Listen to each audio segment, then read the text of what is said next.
Welcome to Pindar Poetry. We hope you learned something new. You start by confirming prerequisites, JDK 17 or newer and a reachable database instance. Once done, pick the matching JDBC driver and add it to your build tool, Maven or Gradle, or drop the JAR into the class path.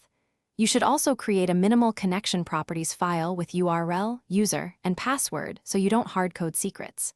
After that, write a simple connection factory method to load the driver, read properties, and return a Java, SQL, connection for later use. Once you have a connection factory, open connections with try with resources to ensure closure. You should create prepared statements for parameterized SQL.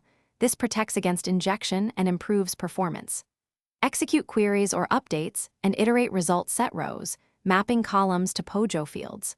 Make sure to handle SQL exceptions with meaningful messages and rethrow as runtime exceptions if your app uses unchecked flows.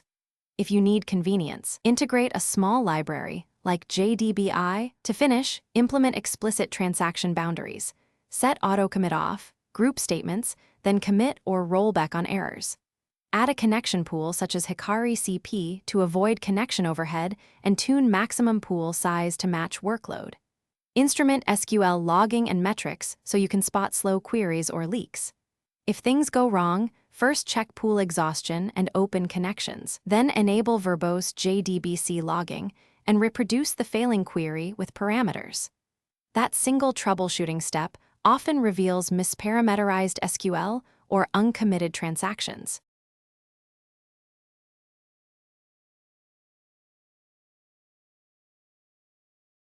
Thanks for watching.